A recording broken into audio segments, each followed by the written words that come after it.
Something I've always found interesting about the political left's worldview is the need to be the victim, to be the underdog, to always believe that the man screwing them, they have no political, social, or cultural power, that somehow conservatives control everything. I always like to point to the 2020 election where they tried to make Biden out to be some kind of underdog.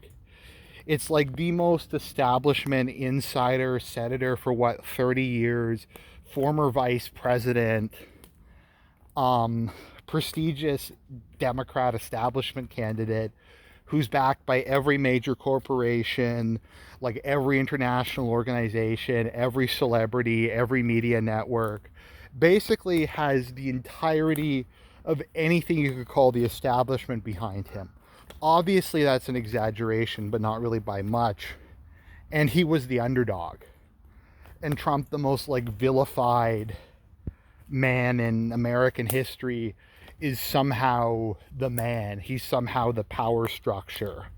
Um, it's somehow an act of rebellion against social norms to be against him.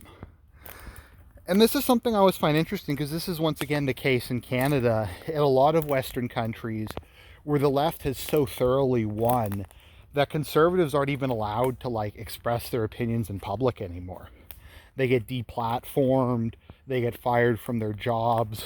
In Canada, we introduced the human rights tribunals to criminalize unkosher opinions and to force humiliating punishments on people.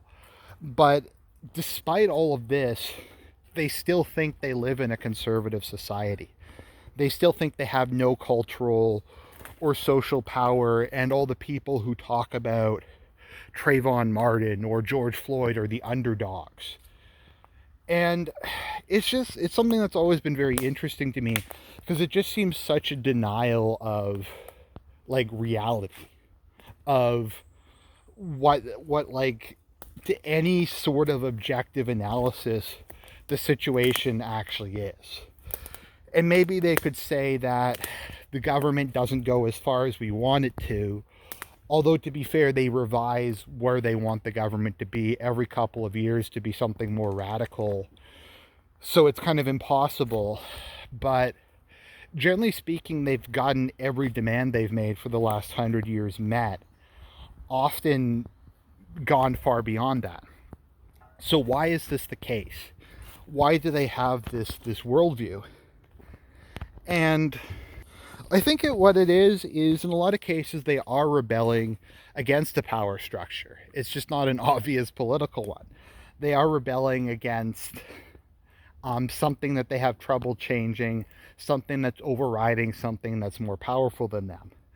And that something is called reality, and it's called nature, and it's called biology, and whatever kind of objective thing you want to talk about is just because a lot of what they believe just goes against that.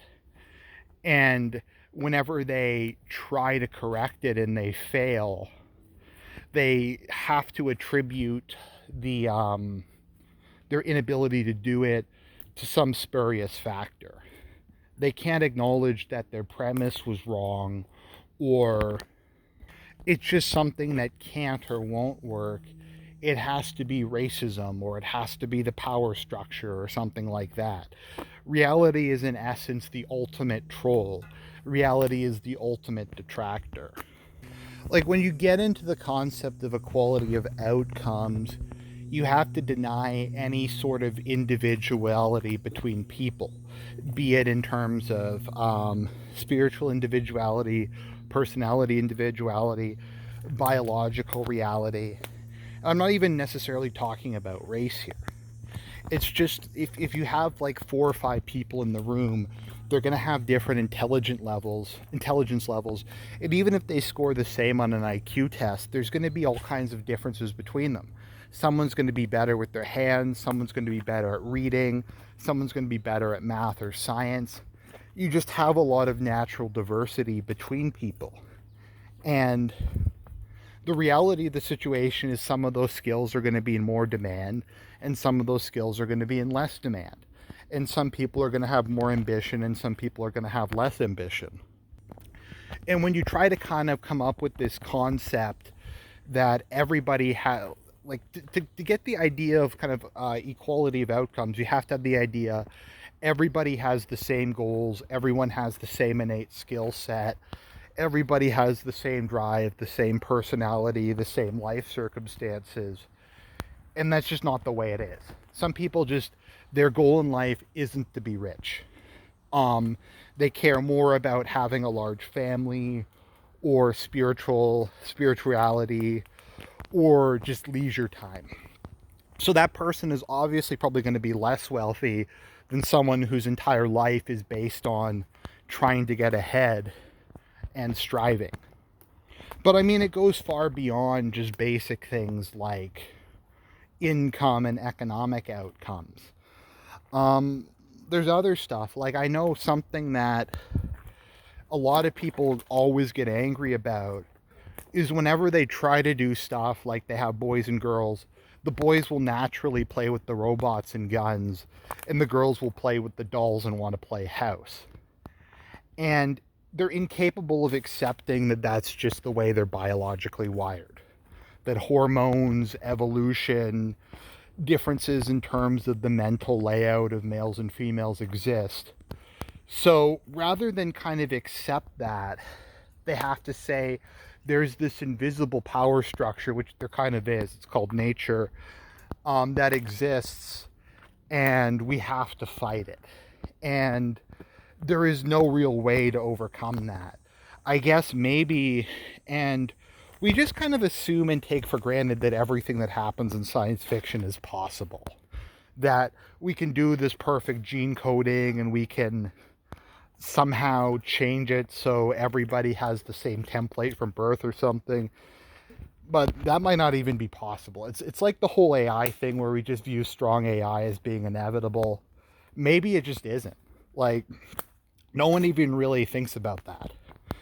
So people will say, well, we can overcome this, we can do womb transplants, we can create a new gender that's a mixture. Maybe you just can't do any of that. Or maybe if you do that, it'll just be a complete and total disaster.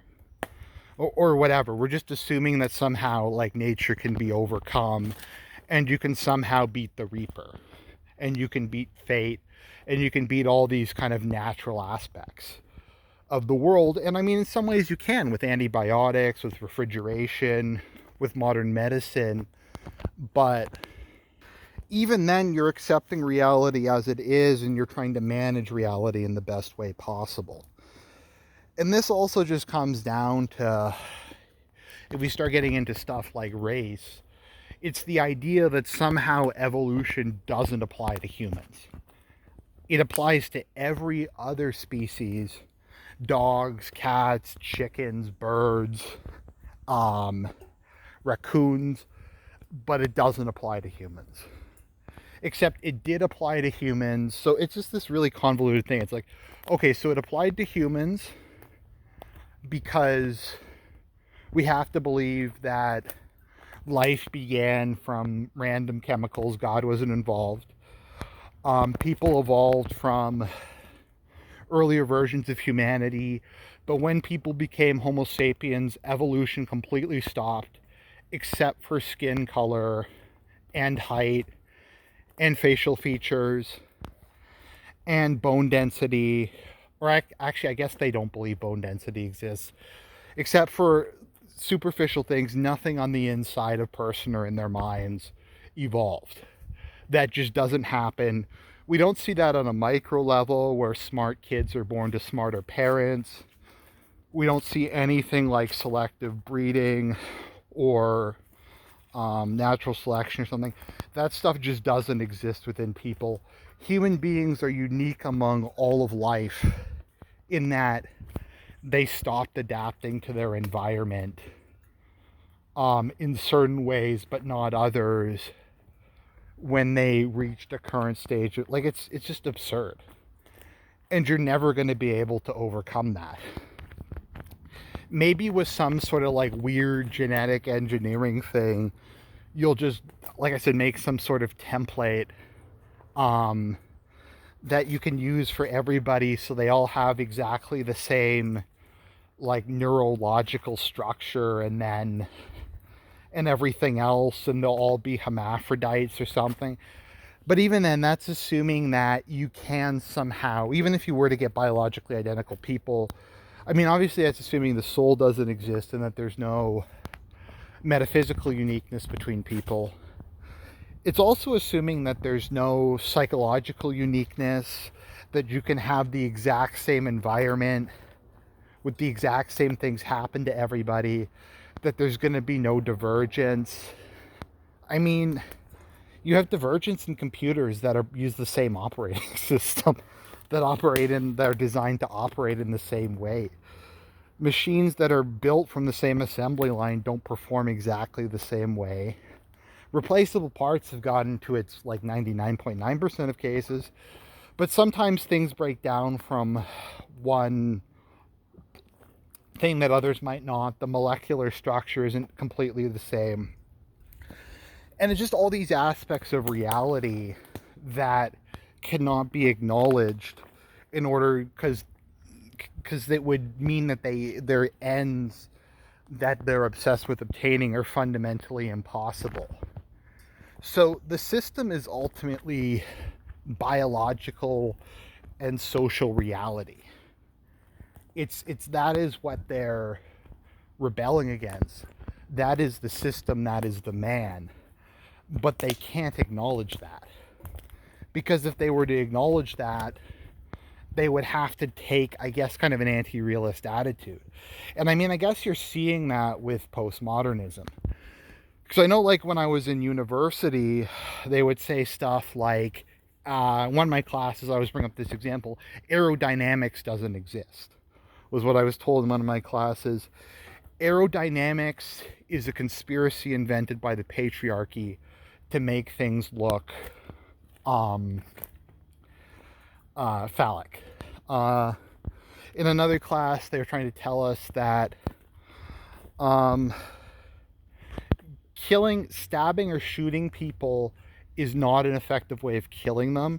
It's done as a cultural expression of invagination, of sticking your dick into them. There's no biological or practical benefit of stabbing or shooting someone.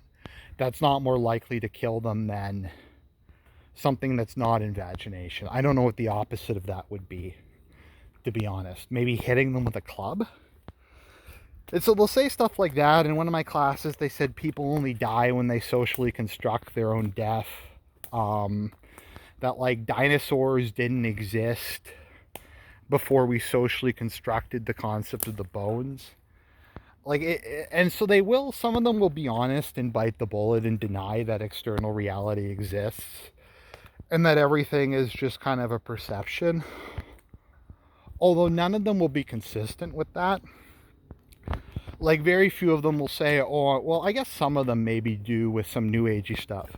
But most of them, if they get sick, they're still going to go see a doctor. And you have this weird kind of double think where it's like, oh, Christians are irrational because they're against science and they're against evolution, but reality doesn't exist. And it's something like, I know with COVID, it was like, you had the whole, I fucking love science, trust the science, trust that sort of thing. Although even then, you get this idea like science is this abstract, almost kind of deity. Like, what science actually is, it's the scientific method. It's trying to uncover truth about the world through trial and error, through experimentation, through just trying to uncover things. I mean, that's what science is. It's a process to discover truth about the physical world. There's not, like, I don't think there's a noun for science. Science isn't this, like, being that gives, like, it's almost kind of like a form of divine positivism. It's like, and science spoke and this was the case. And you got that a lot during COVID, where people would ask questions like, not even people who were like denialists or anti-vaxxers or something, they just ask like a question like, do masks do anything? and you get like 10 different answers from it, and they just say science says they do, and you're like, well, could you show me the study? Could you explain? And they're like, no, we can't. You just have to believe it. We told you that masks didn't work before, but they work now because of science. Um, and you just got stuff like that a lot. Um, there was often an unwillingness, ironically enough, to admit that the science wasn't really settled and they were getting different results on things, and that it was more complicated than maybe they were initially stating. But because the scientific method hadn't settled something, science had 100% settled something. And like, once again, a lot of the people, and this is kind of where from my perspective I started to get nervous, because when people start moving goalposts and trying to gaslight you and just being fake, that starts to set off warning labels. Like throughout COVID, and maybe I'm getting on a bit of a sidetrack, but I think it's relevant to the whole reality thing. People were just saying, oh, it's the science, you got to do this, you got to do that. And no one was really willing to say, we're not sure, we don't know, we think this might be the case, but it might not. A lot of the statements were like, 100% this is the case. Remember when they said it's transmitted on surfaces? And then it turned out it wasn't transmitted on surfaces, it was transmitted through water droplets. And like, just stuff like that kept happening. Um, so, and that was, I think, a good example of like the whole reality thing, where reality was at odds with some aspects of the narrative. So in order to overcome the narrative, we had to invent this boogeyman that denialists somehow ran the media. And denialists range from people who were like, I believe in vaccines, but I'm a little nervous that this one was maybe not tested properly. Or is this vaccine necessarily going to be effective against the new variants?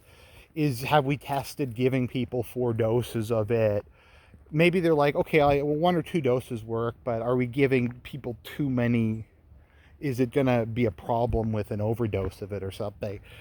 And those people were in the same camp as like COVID doesn't exist and it turns your blood into tar or something. And I think that is really the situation. I guess the other part of the whole reality thing is if they were to acknowledge the fact that they control everything and their agenda as they view it hasn't been achieved, that is going to cause them to have a massive crisis. Because a lot of these people still think that the media is conservative. They think the media is like anti-gay, that the media is racist, that the media is all these different things. When it really isn't. They still think universities are these bastions of like far-right ideology and all this stuff. But like, how often do they get kicked out of universities or deplatformed or have their shows canceled or something like that for that kind of thing? How often do people get canceled for saying they want to kill white people or they want to kill males? I mean, they just don't. Like, maybe like you can find a couple examples, but generally speaking, the people who get kicked off of YouTube tend to be people who dissent from the thing. And it's like, okay, well, Google's on your side. The biggest search engine, the biggest video site in the world is on your side. Facebook, the biggest social media, and Twitter are on your side. Every major bank's on your side, but you're still the little guy. The system is still against you. And the system is ultimately just nature and reality. And so they're always going to be the little guy against it. They're always going to be the little guy against God, against the world that he created and the way that he created it.